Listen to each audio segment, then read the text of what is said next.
Hello, Tommy, and welcome to the show. Thanks for having us. Eventually, we've managed to make it happen. We have, aye. There's not been something wrong with me, there's been something going on in your life, and That's it. It's just been one thing after another, unfortunately, but we've made it happen eventually, so that's what matters. well, we've made it happen. The only thing that can go wrong is something fucking technological, so Well, we'll make it happen again. You seen me alright, Tommy, aye? can see you fine yet. I'm seeing you, you're a wee bit blurry, but I don't know if that's just the way it fucking is sometimes. I don't know. So, start where we always start. Where were you born, Tommy, and where did you grow up? Yeah, I was born in Dalry in Ayrshire, so great upbringing and things like that. I had great parents and things, but the only thing I would say is I probably had a lot of bullying, especially at primary school. I went through an awful lot of that, and I probably was desperate to leave primary school to get to secondary school and things like that. It wasn't a great time for me. It was just an awful lot of bullying and things like that, but I had a lot of great friends in that as well, but where I grew up, like I say, an awful lot of bullying involved, but my family were, let's say, always supportive. My mother and father always supported me in everything they wanted me to do. I was never forced into anything. I had great upbringings, but obviously my mum had a lot of illness that I'll speak about later on that kind of developed as I got older and things like that. I can understand the bullying. I get bullied at primary school for the first 2 or 3 years, but it's just kids, harmless, fucking cause of my skin, half caste, packy, you're not being last, usual Yeah, pish. And I had a wee shocking. bit of a stutter, cause of something that happened to me when I was a bit younger, but that kind of all settled itself out. So, wee bit tough times through primary school. You got up into secondary school, so let's go for there. Yeah, secondary school, absolutely great. Like I had kind of left all the ones that were causing me problems behind and things like that, and kind of get separated for them. And I ended up that I was really good at football, and that was something I always wanted to do. Like, to be honest, I was one of these folk that I never really dedicated myself to my exams and things like that. I just turned up and didn't really even bother doing anything because I'd set myself out that when I left school I was wanting going to be a footballer, and I would eventually end up playing with West Bromwich Albion, and I had obviously had been looked at by Greenock Morton and various other teams. I would end up getting on and having a couple of trial games with Scotland under 16s and 17s. And then when I left school after that, that's when kind of all the issues started, obviously, with my mum. I wouldn't find out until my mum actually passed away in 1997, which I'll tell you about, that she actually had suffered long-term cancers that actually began with having me when she was obviously giving birth to me. And I would have ended up finding out that she had the option of basically having me and possibly living with the cancer and it getting worse, or aborting me and maybe having a full recovery, but there was no guarantee in that.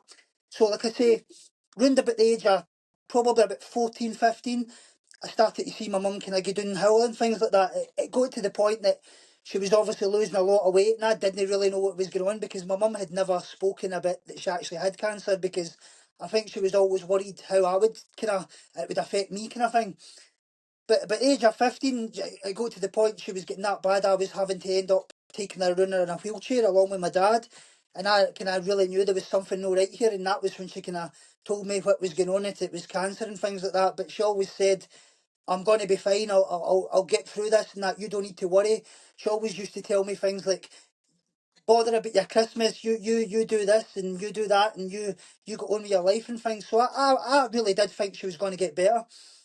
But round about the age of 16, my papa, who was her dad, that she basically kind of done everything for, that was kind of her reason to keep going, I think, because she used to look after him and things like that. And to kind of put you in the picture, my papa was a World War II veteran. He was captured by the Japanese. He ended up bringing up a whole family of five by himself because his wife was having an affair and she left him and things.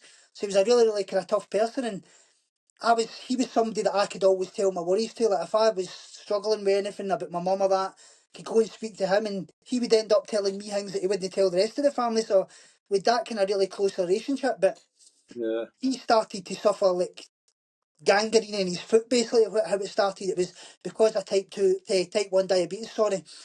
And it got to that point that he didn't want to get the operation done because he knew that he had a weak heart, and he did say that if he went for an operation, he wouldn't probably come out of it.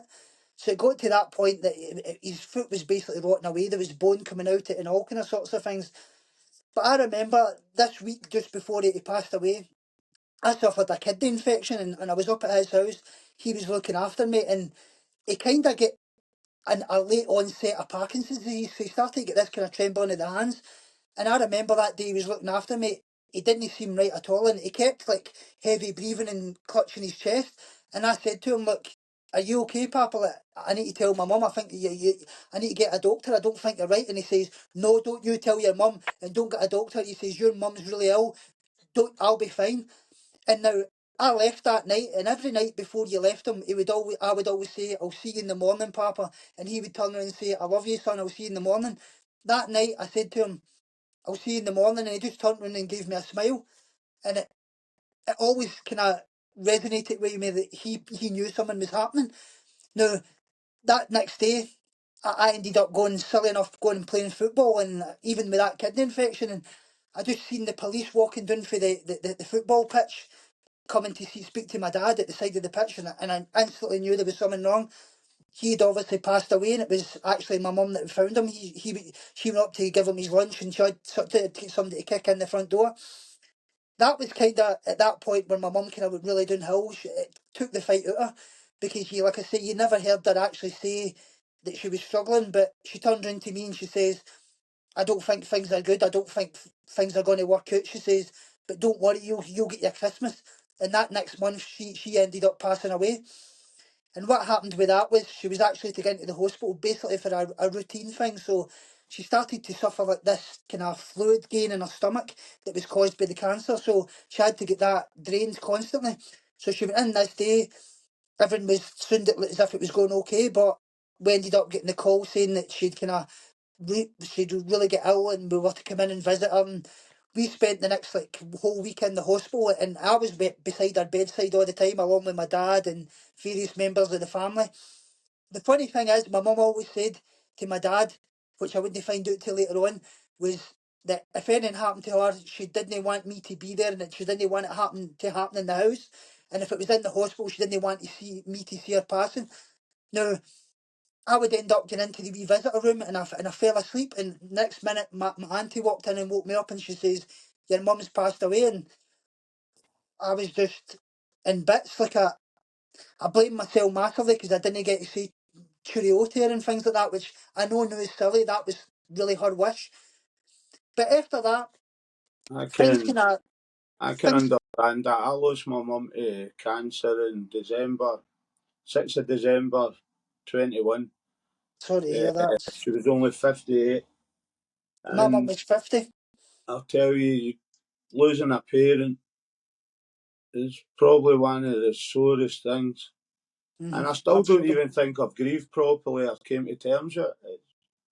No.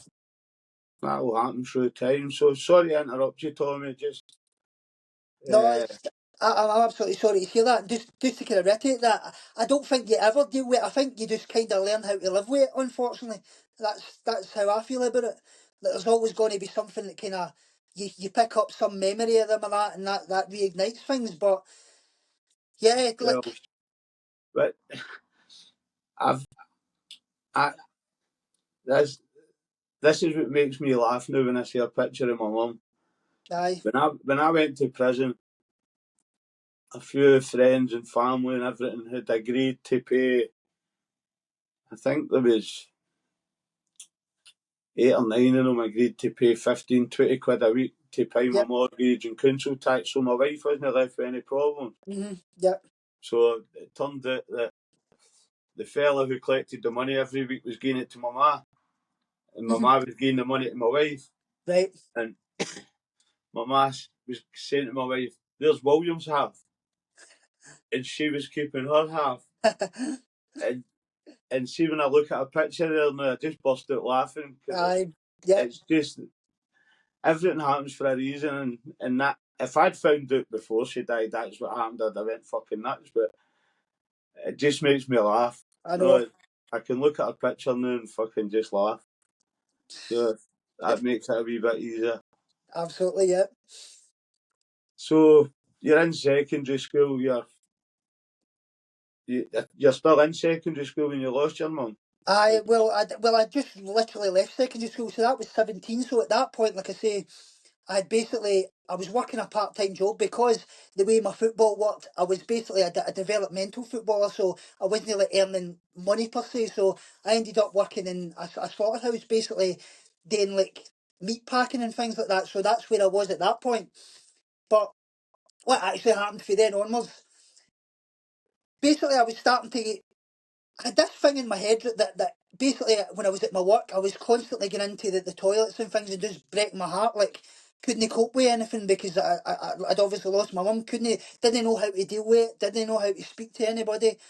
But for some reason, I had this compulsion in my head that I needed to get myself fitter for some reason. That's what I felt. I needed to be the absolute fittest I could be, the best footballer I possibly could be. And I pushed myself to levels that you wouldn't believe, like 16 to 17 hours exercise a day. So I was getting up in the middle of the night, basically getting out massive runs. I was constantly lifting weights.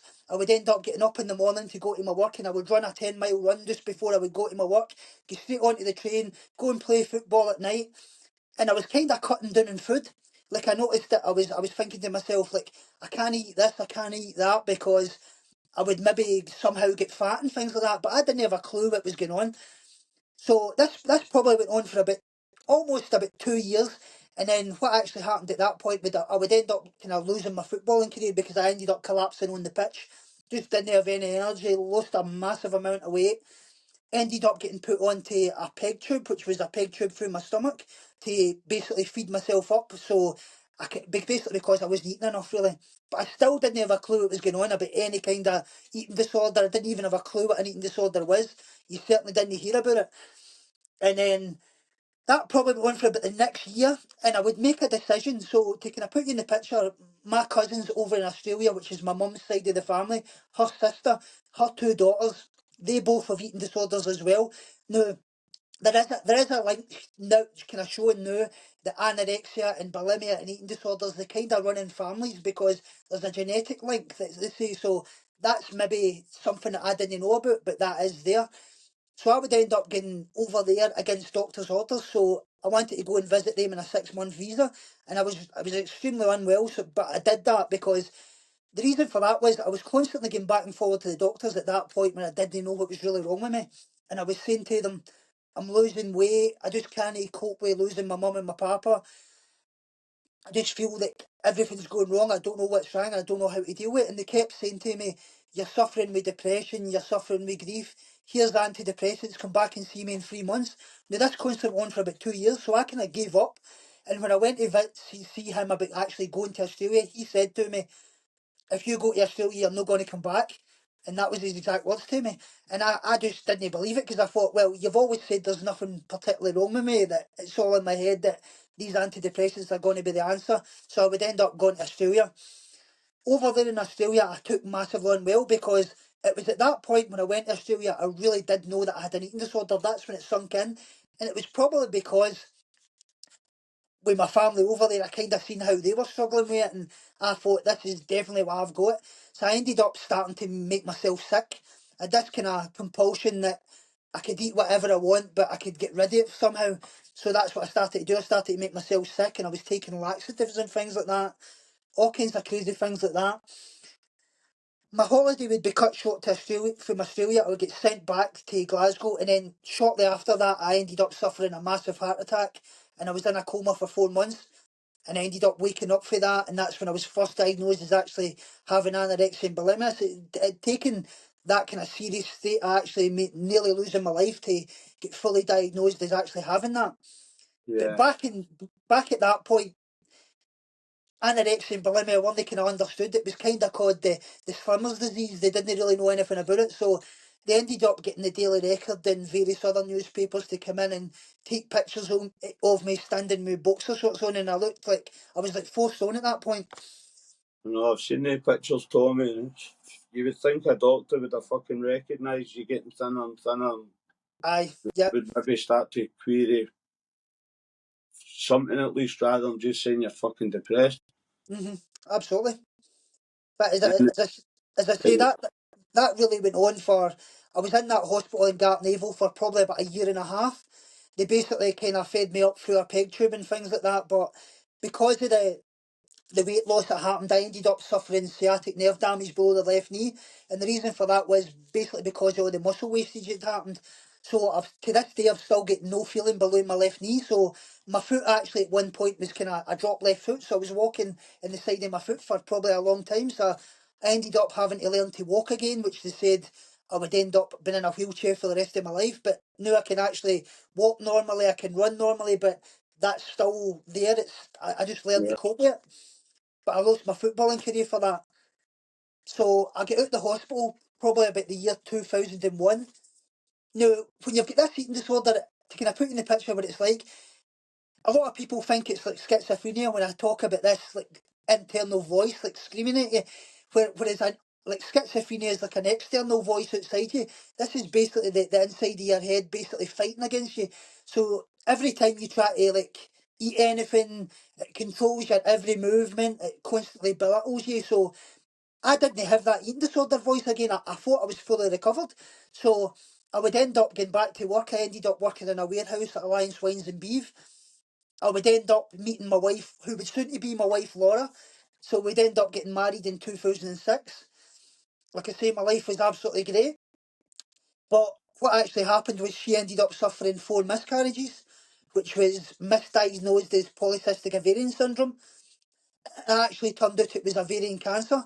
So she ended up, it basically went all gangrenous, and what they actually had to do was they took out the tumour in segments, and because of that, she needed a full hysterectomy. So obviously, it affected her massively because she obviously wanted a family and things like that. And I was I was obviously worried about her, and I would try to look after her. I would end up relapsing again. So it was actually her that found me this time. Like, she heard a big noise in the bathroom, and I'd basically fell against the bathroom sink and split all my head. And the way she phrased it, the eyes were rolling in my head. She phoned the paramedics, and they basically took 6 minutes to try and resuscitate me because my heart had stopped. It was a second heart attack. So ended up spending the next whole year in the hospital again, which was lucky enough that my dad was still alive at that point because I wanted to be looking after Laura, but obviously I was in the hospital and you feel terrible about that. So he ended up having to look after Laura along with my Uncle Peter and things like that. And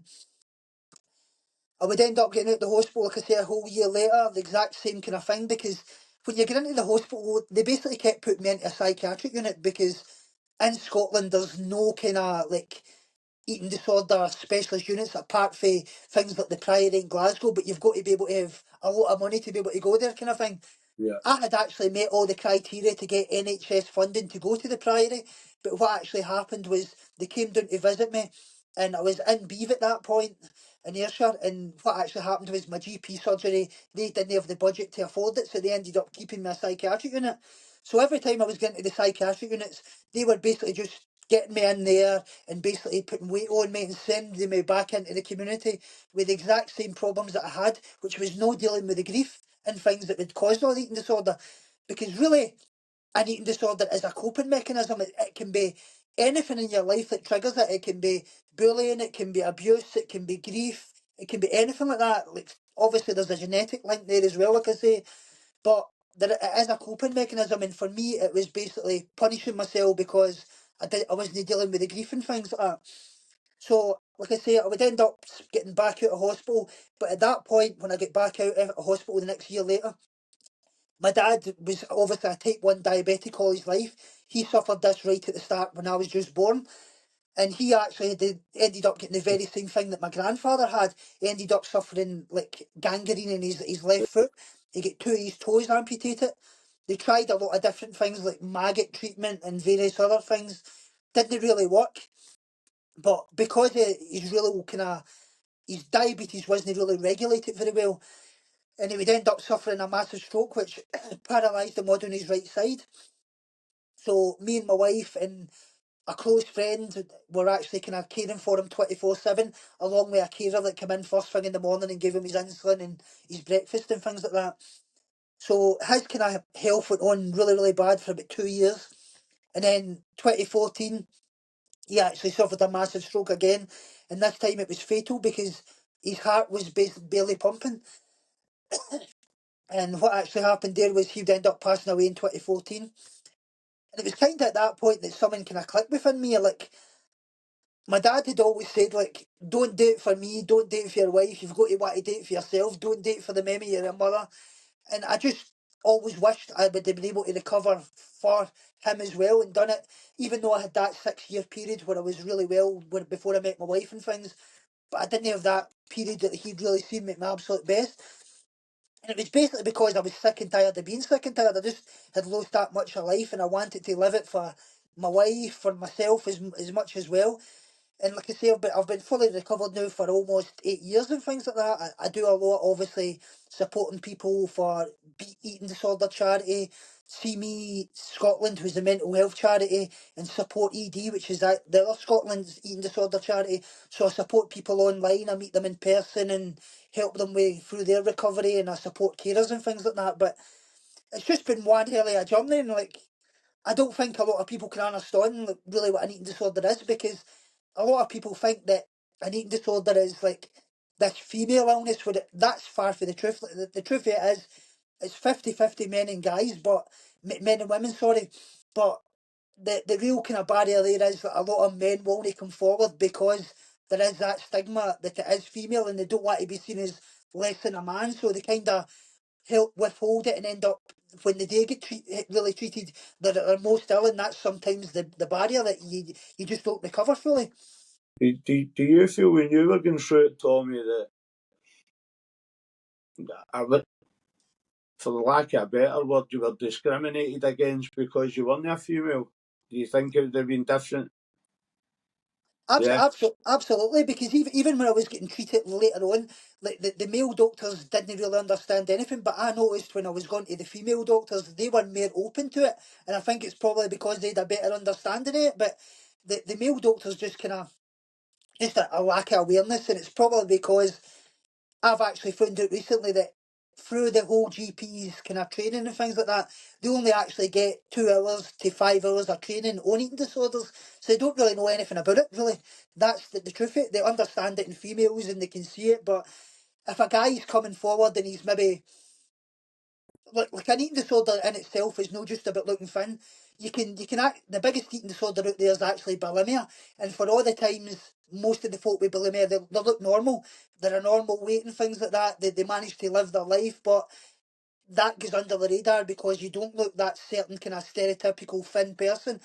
And like a lot of celebrities have spoken out about it, like Paul Gascoigne's spoken about his eating disorder. Yeah. I've even been on the TV with Freddie Flintoff. He spoke about his eating disorder and things like that. So it's there, but there's just a lack of understanding of it, unfortunately. But that's how it's amazing that you're willing to speak out about your own experience, and hopefully, if anybody's watching, it prompts them to go and seek help or reach out to a charity or whatever. Yeah. That's exactly why I do it. Like when I did end up starting at the very start. Like I started the first time I ever spoke was at Scottish Parliament in 2016.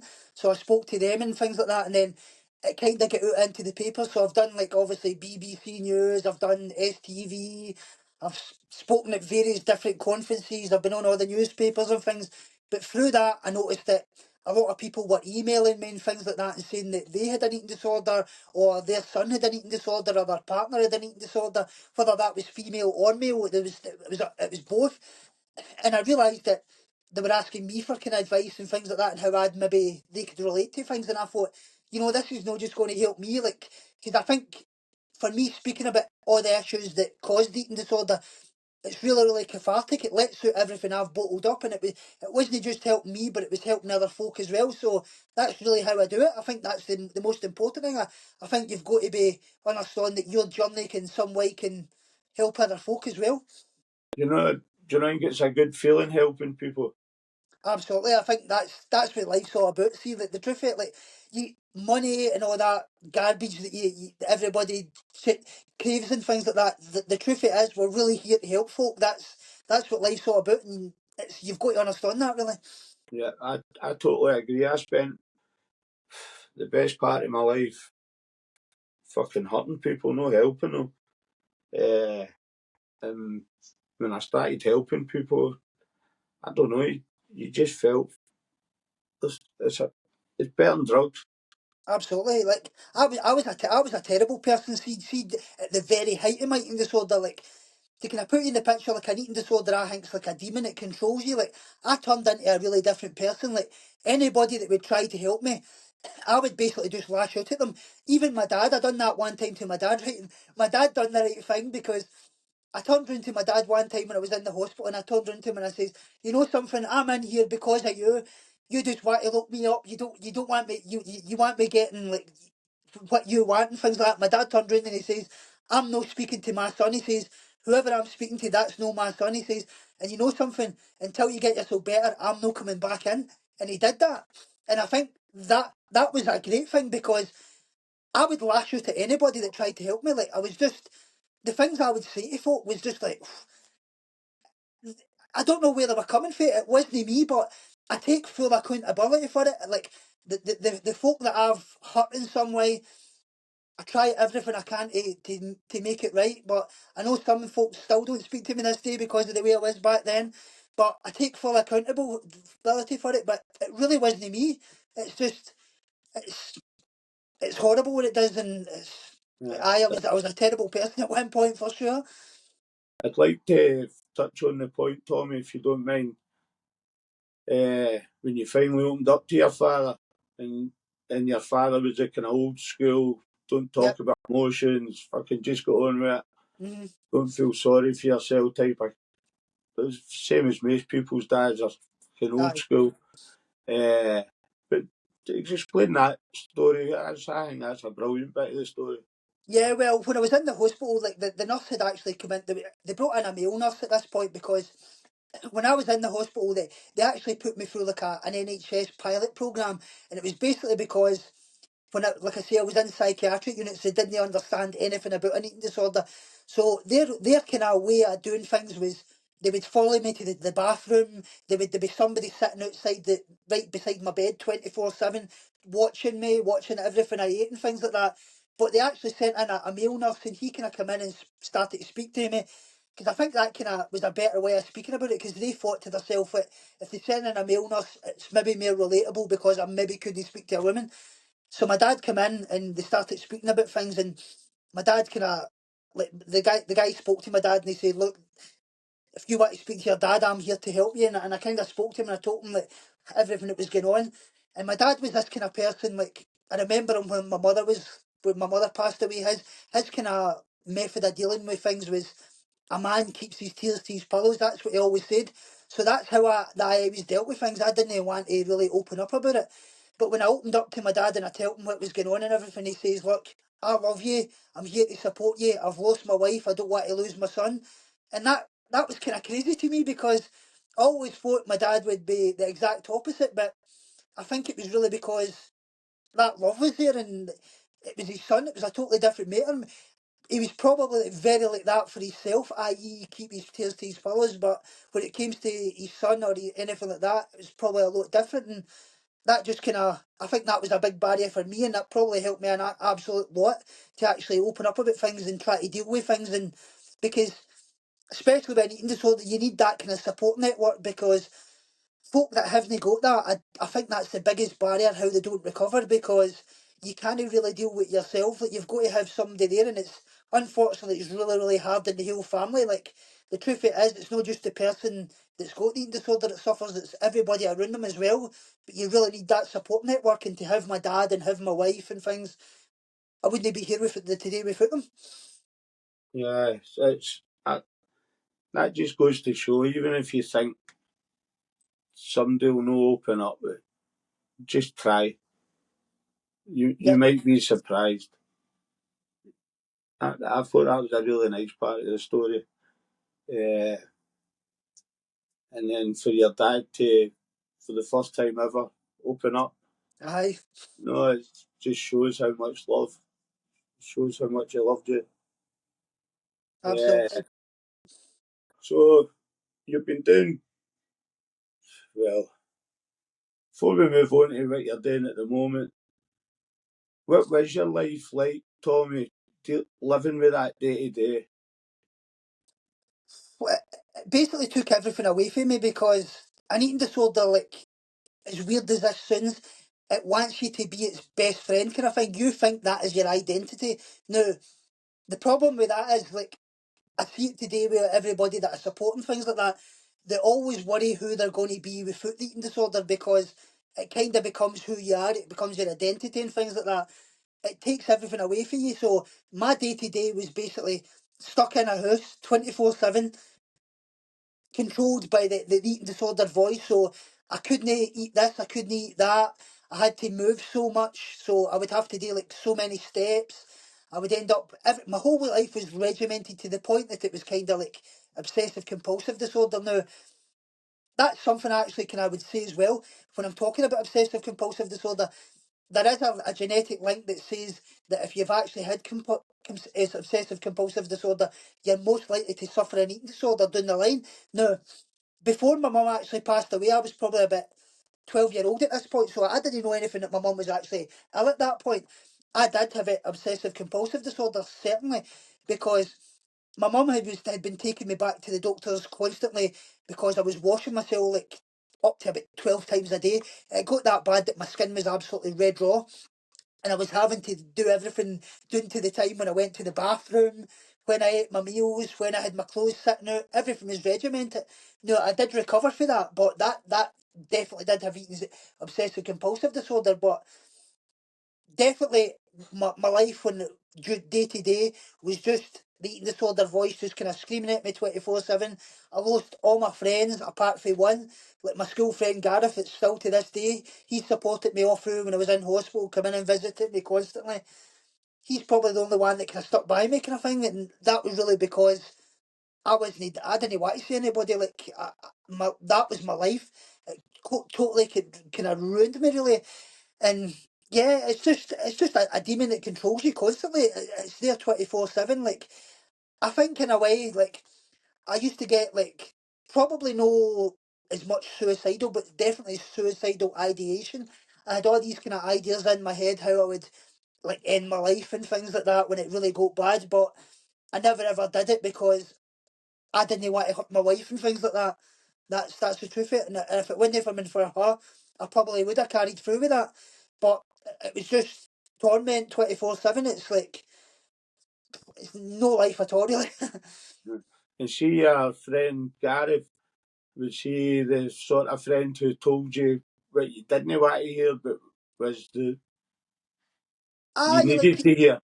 absolutely, yeah. He would tell you the kind of stark truths like you need to get yourself better and you're ill and things like that. He would tell you that, but in a way, like I think it's hard because with an eating disorder, you there's no such thing as like the hard truths because it's a weird illness in a way. Like if you think you're actually trying to help somebody by telling them you're ill, you need to get better. Actually, that perpetuates the eating disorder because if you think an eating disorder is all about how ill you can possibly get, so there's levels to it. You're never ill enough.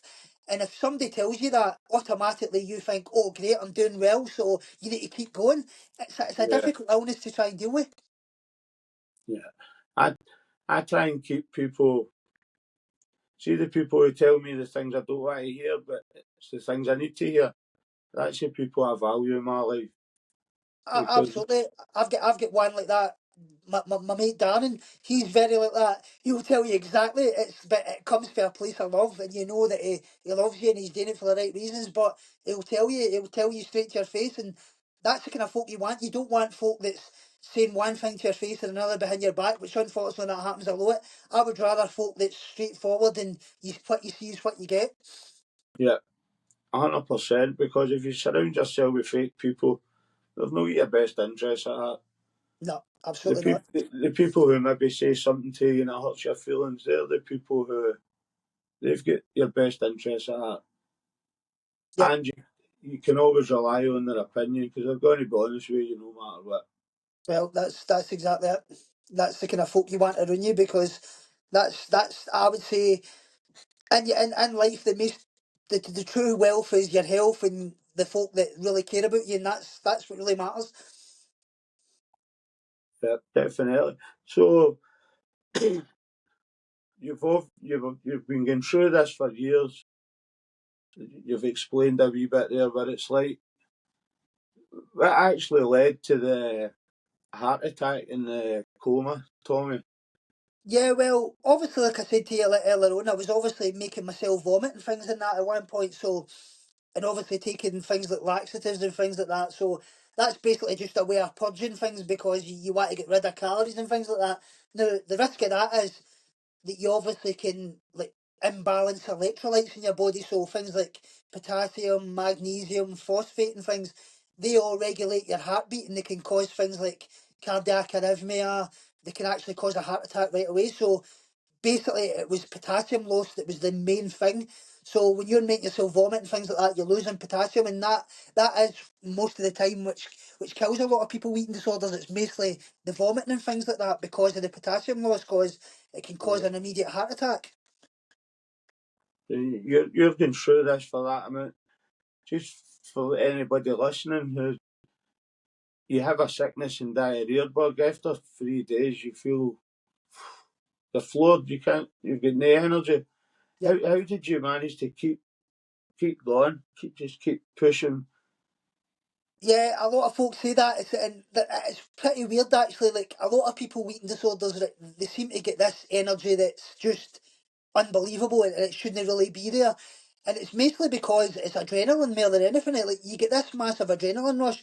Now there's been a thing that said, I watched a podcast recently, and it was all about actually how eating disorders in themselves actually kind of manifest.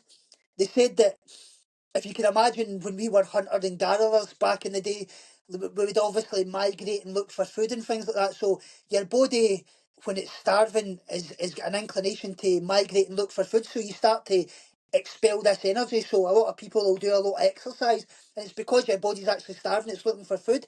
So you get this massive adrenaline rush. You can do things that shouldn't be humanly possible. Like you can run 15-mile runs, but it'll obviously come to a point where you'll collapse because your body just can't take it anymore. But it's there kind of thing. It's just, it's overwhelming. It's unbelievable to explain until you get through it, but it's crazy.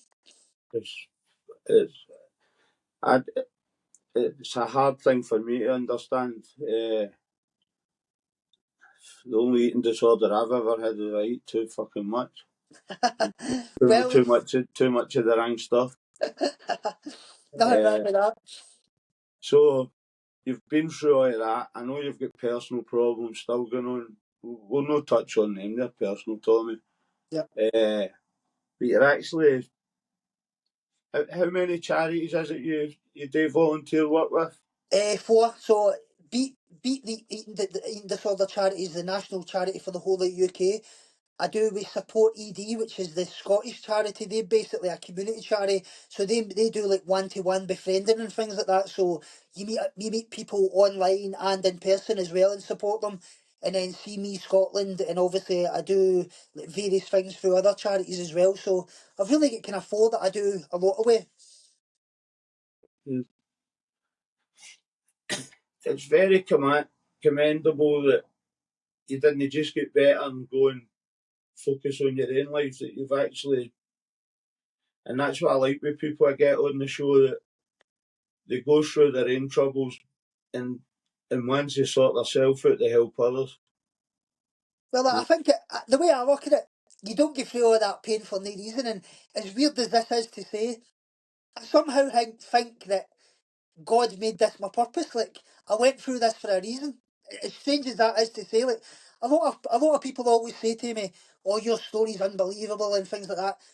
It's no to me because it's just been part of my life. Like, but I think in a way, this has somehow been part of my purpose to be here, to go through this and somehow help other folks. So that's the way I see it anyway. And in your volunteer work, Tommy, do you come across a lot of men? Aye, but mostly they're no folk that actually speak in the kind of public sector and things like that. So they'll come on to the support groups and things like that, but they'll not really want to speak publicly about it because they're kind of worried how they'll be perceived it in that. Yeah. Because, like I say to you, there's this kind of weird stigma that a lot of folks seem to think that it's only gay guys that suffer eating disorders and nonsense like that, which is absolute garbage. That's no the case. The fact of the matter is, the gay guys that maybe come out and speak about it, they probably do because they're kind of more open about their selling things like that, so maybe they find it easier. Whereas somebody like myself and other folk that want to speak about it, it's probably a lot harder because of that. Yeah. It's it's a kind of fucking disease, isn't it? The fact of the matter is, like most of the folk that it's not just the eating disorder that kills them. It's most of them take their own lives because of it, because they just don't get the help they actually need. Because the truth of it is, with an eating disorder, you need to get help really, really early on, because the longer it goes, the more likely it is ingrained into your mind, and the more likely you're to suffer all the kind of health complications and things like that. So it's really, really important you get really the real help you need within like the first year. But especially in Ayrshire, what Is actually happens in Ayrshire, there's actually only 3 eating disorder nurses, and they cover the whole of Ayrshire. So to try and get help, you're waiting like 2 year maximum to even see anybody, and sometimes that doesn't even happen anyway because they don't want to get you the help you need because there's a budget involved and things like that, and it's a mess. You've got to either have a lot of money to get the help you need or be really, really unwell, and that's sometimes what a lot of folk happens because when you to try and get help for an eating disorder, the criteria is body mass index. So you've got to meet a body mass index at like under 16. So you've got to be really, really underweight. So when a lot of folk go to the doctor and they actually try to get help, they'll turn around to them and they'll say, "You're no thin enough." Now, what happens there is that's like a death knell in like somebody's coffin, because when they turn around to them and they say you're no well enough, they go away and they lose more weight, and by the time that they do get help, they're either really at fatal's door or they're maybe gone altogether. yeah. And see when it comes to women, Tommy, please correct me if I'm wrong here, but with anorexia and bulimia, that can affect their reproductive system later on in life. Is that Absolutely. right?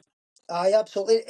The exact same way guys as well. Like you can become like infertile and things like that because of it. Does the exact same way guys. There's no real difference to it. It's just it's slightly it usually represents itself different in guys. So a lot of women with anorexia and bulimia, like I say, they'll either become they'll do a lot of things like obviously vomiting and things like that. But a lot of guys it represents itself more in exercise and things like that. So a lot of guys will get really hardcore in exercise like I did. That's how it will represent itself at the start. So it kind of Yeah. represents itself slightly different in that respect.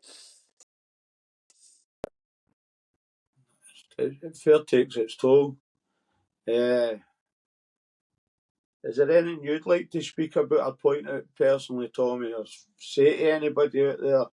No, I think that the most important thing, like when it comes to eating disorders, is accepting you've got a problem and try to speak to somebody that you trust, whether that's your friend, your family, anybody that you can go and speak to. But the most important thing is, like I say, is going and getting help really early on, because early intervention is really, really important. There is the great thing now, like I say, there is charities out there that can help you, so you don't even need to go on and give your name. So like, be Beat Eating Disorder Charities, Support ED. You can go in there anonymously and get help from a clinician that will help you. Somebody that's been through an eating disorder themselves, they'll help you as well. And they'll direct you to signpost you for things in your area that can help as well. So there is that there. I wish that had been there when I had an eating disorder. It would have helped massively. So it's good Yeah. that that's there. But the most important thing, as I say, is opening up to somebody that you trust, accepting you've got a problem, and you've basically got to surrender to it. That's the truth of it, because an eating disorder will take your life if you don't get the help you need early. That's actually the actual harsh truth of it. So, see when you come out your coma, Tommy, was there a lot of physio, it build you back up? Uh, Yeah. So what actually happened was like I woke up and basically I was attached to all these different machines. So there was drips in my arm and everything. And so I woke up and I basically tried to I looked down at myself, and because I had been basically fed through like fluid and things like that. My stomach was absolutely bloated, and I thought, I'm absolutely fat. This is what I thought to myself. But my first inclination was weirdly this: I need to go and get a shower. So I pulled myself up just to the side of the bed, and next minute I just collapsed, split my head open. All these nurses come flying in. And then I remember the physios coming in and things like that. And like I say, they were trying to get me walking and things like that because I'd suffered like the sciatic nerve damage. But the main thing they were worried about was because there was an oxygen loss to my brain for so long, they actually thought that I was going to be probably severely brain damaged. That's what they thought. Now, miraculous as this is, that didn't happen. So, there was a massive long recovery in that, like I say, like a whole year, but it was gradual and gradual and gradual. But the part of the thing was as well, when I woke up, I ended up had a punctured lung, and the reason for that was they tried to obviously put a drain into my heart to get my heart started and things like that. And during that process, they basically punctured my lung. So I had various things that was going on at that point, but it was crazy. Like there must have been somebody up there watching for me. That's for sure. Sometimes you need to be completely broke to rebuild yourself to be where That's you the need to truth. be. Yep. And that's so even after all that you went through, you've now embarked on training for a bodybuilding competition, Yep. which is so fucking brave because once again you're now looking at your body image. Mm, yep. Did you have a good long hard think before you made that decision in case it threw you back away a wee bit? That's a brilliant question actually, because I will say this. See, a typical eating disorder in itself, you look in the mirror and you see yourself either being fat or whatever, you know what I mean? But all through my eating disorder, I looked in the mirror and I seen myself as being really, really thin, and I hated myself and I hated the image that I seen. So my eating disorder was never really in itself your stereotypical way an eating disorder is presented, because I knew I was thin. I always wanted to get myself better, but that compulsion and control over me was just too much. So I knew in myself that body image was never going to be a problem, because I done a photo shoot probably about a year and a half ago. Now I had to, at that photo shoot I had to lose a lot of weight, so I went for like almost 75 kilos down to 60. So I knew that that was going to be fine, because in itself, my eating disorder doesn't represent like that. It's all a method of control for me, and it was all based around the grief and things like that. So I knew that it was never going to be a problem, i.e., dealing with the body image and things like that. So that's what I've decided to do. Like for me, I've always been somebody that's into sports and things like that, with my football and things like that. Love the gym. And I think for me, this is going to be something that gives me a real goal. I've always got to be somebody that has got something to work towards. That's just always been my life. I don't know whether that's a good thing or a bad thing. It's probably, in itself, it's maybe a bit of both, but I've always got to have something to work towards, and that's what I've decided to do. So that's the hope, to do that for 2026. Like I've probably put on about nearly 25 kilos recently, so, and I've got another probably 15 to put on, so it's gone great. Like, training's brilliant, so that's the goal going forward for sure. Excellent. And you go in different gyms. You I, don't I, I, just train in the one gym. You go in different gyms, don't you?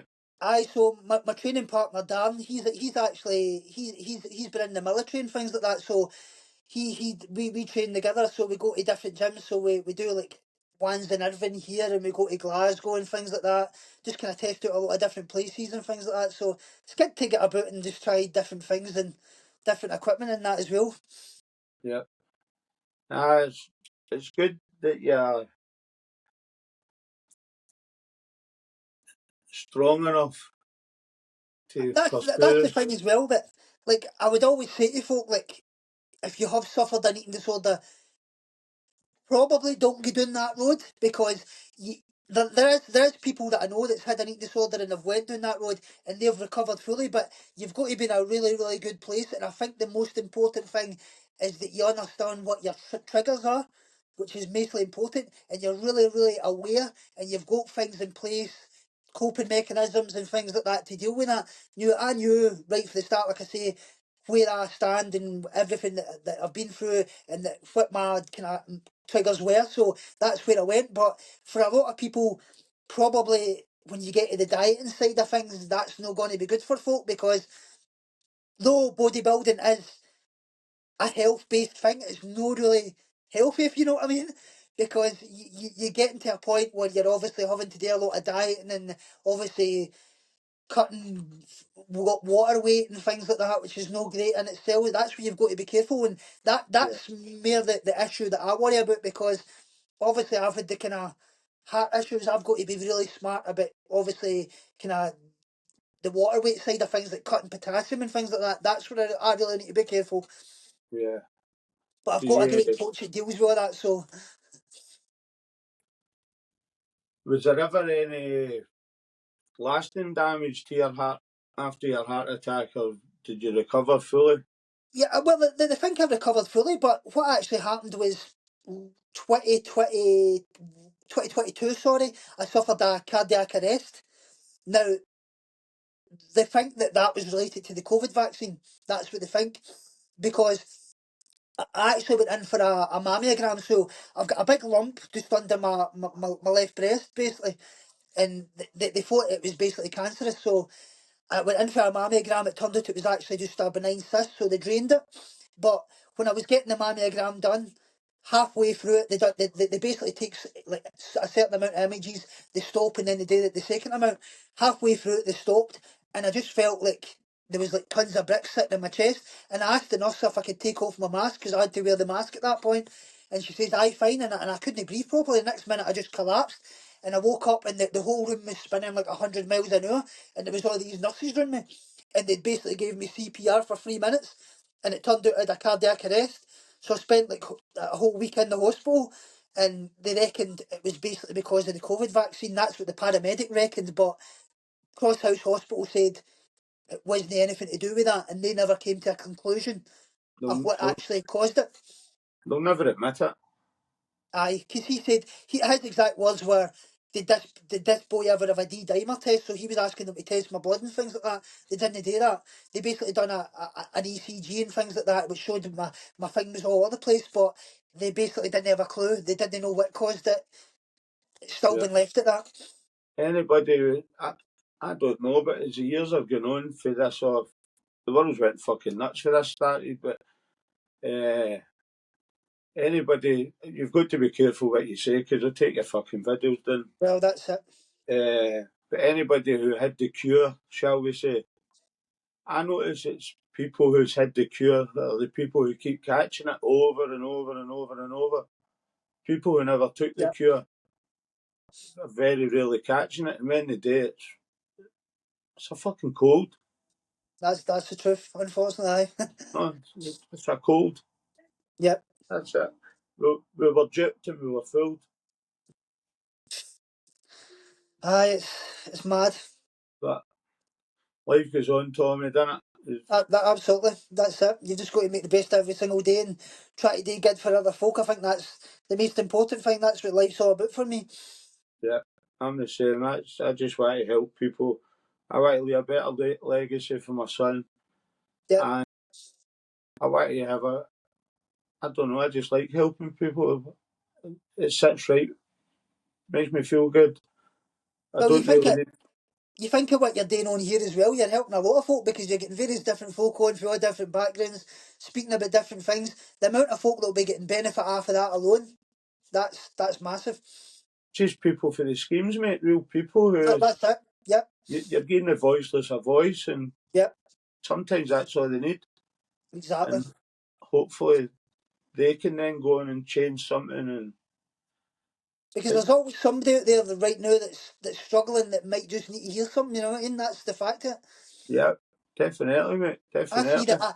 I see it run about here. Like some of the, like, I think of some of the boys that I went to school with, and that some of them are not here anymore. It's like, and it's because of they've suffered to drug addiction and things like that. It's a bloody shame. Like, and sadly, it's not just certain areas. I think it's everywhere. But folk always say, "Oh, that doesn't happen in my area." The fact is, it's everywhere. Like there's all different kind of things going on, and folk just take to different things, and that's really what an eating disorder is in a way. It's an addiction. It's a way of coping with things. Some folk Yeah. might take to drink. Some folk might take to drugs. Unfortunately, mine was an eating disorder, but everybody's different. It's just a way of dealing with life's pressure. I think I don't even like using the word street Valium because there's no fucking Valium at all. They're Yep. fake drugs. They should be called fake drugs. And I think drug deaths, we've not even seen nothing yet because see, as soon as fentanyl hits Britain, starts hitting Scotland, Mhm. there's going to be thousands and thousands of families destroyed. I know, but I spin it the other way. Like some of the other folk that I grew up with, they've been lucky enough, and what's actually helped him with their drug addiction is they turned to God. I mean, one of the boys I know, he ended up getting into like a church program, and through that he was working in one of the church kitchens. Now he actually works under Gordon Ramsay at one of the top restaurants in the whole of the UK. Turned his life around. His brother's exactly the same. Turned his life around, and they do a lot in the church and things like that. I think a lot of folk don't understand just how much like you don't need to be a big believer in God, but I think in itself, I, God th- I does think it does save you. I think the most important part is that if you go to church meetings or they don't ram it down your throat. Aye, that's exactly No, it. Yeah. don't think because you go there they're going to ram it down your throat. They don't. Hmm. They're just trying to help. I try and promote hardware airshore as much as I can. Aye, they're brilliant as well. Yeah. That was set up with Eddie Gorman, who Hmm. that guy walked away for big money and turned his whole life around to help others, and Yeah. that's commendable. And if I'll give a shout out to Sean Toll in Social Sessions. If you Hmm. watch his Aye. podcast, Brilliant podcast that I watch his a lot. Yeah. aye, Sean's that poor boy spent 15 years in prison for a murder he I didn't. know. Yeah. But he's again come out of prison. He's no better. He's trying to change the prison system. He's trying to come up with better ideas. And Yeah. I mean, and Eddie opened up in his podcast Hmm. about going fishing with his dad and the boat sinking, and he always thought it was his fault. His dad died, and he opened up. He was 45-year-old man trying to deal with a 11-year-old boy's Aye. emotions, and Yeah. I don't and know if you've watched the other guy, Tin Pail TV. aye, Chris, I Aye, he's watched good. Chris. He's good and all. I've watched quite a lot of his stuff. I watched Chris. He's he's friends with my cousin Andrew, Right. Yep. uh, Andrew Hamilton. So I'm hoping at some point I can hook up with Chris. Aye, that'd be great. Uh, we can share some prison stories. But Sean told I like Social Sessions. That's a good podcast. Aye, for sure. Tin Pail TV, another good podcast. And we're all just trying to do the same kind of thing is shed light on That's it. problems that are affecting local communities, but nobody else is willing to. I don't even think they don't. It's it's not that they don't care. It's they're unaware. Probably aye. That's the truth of it. Like they've maybe no experienced that, or they've no kind of went through that kind of thing. With it. That's maybe the truth of it, or they maybe just I don't know.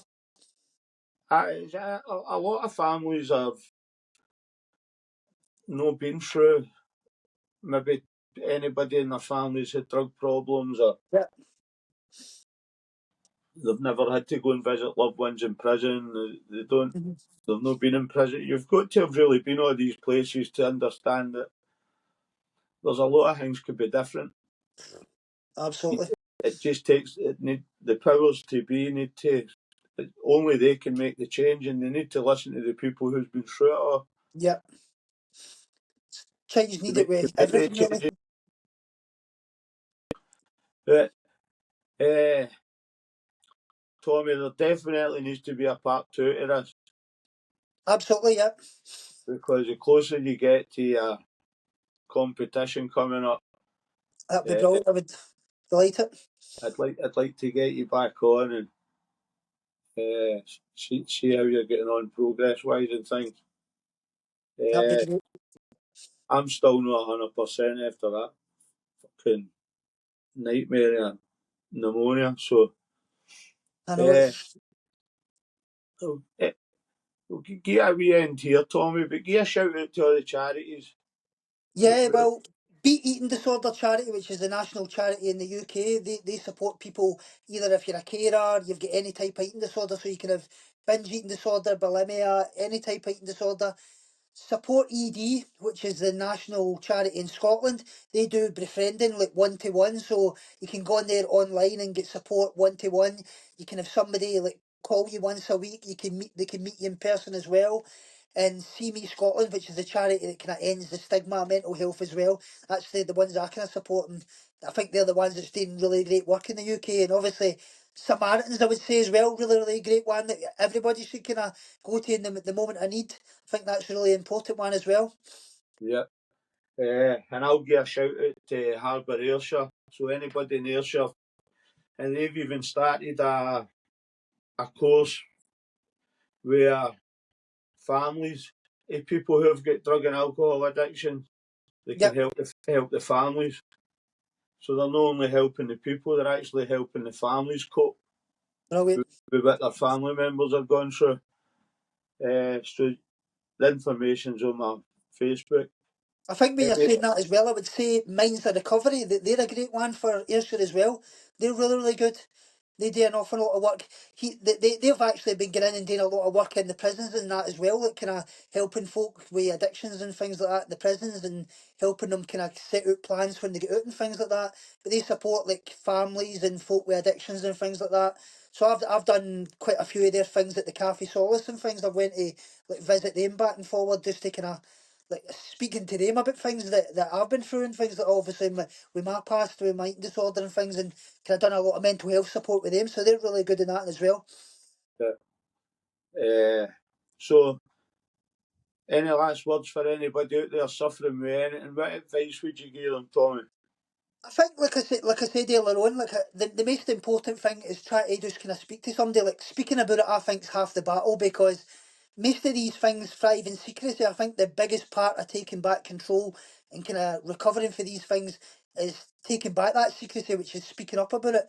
Whether that be, like I say, like your family member, a friend, somebody that you can support, somebody that you can trust, that's going to listen to you, validate your feelings and not be judgmental as well. Because a lot of the time, a lot of people are kind of worried what to say to somebody. I think it's just being there for them. It's just listening. That's the biggest part. So if you're lucky enough to get that, speak to somebody. I think that's the biggest thing. Yeah, definitely. I'll second that. Definitely, mate. Uh, so, what I'll do whatever she does with this phone. I'm not very good with technology, but I'm learning. Oh, I'm the same. Technology is great when it works. Is the same. Aye. If you're looking for any gear for going to the gym and that, Tommy, you should go to top. You should go on the website. It'll be on this video. It's on my Yep. page. Top Dog Clothing, Right. Yep. hoodies, puff print hoodies and things, Brilliant. shorts, t-shirts, water bottles, hats. They do That'd be great. everything and Fantastic. qualities. Honestly, mate, 100%. It's the best Brilliant. quality stuff. Brilliant gear. Yeah.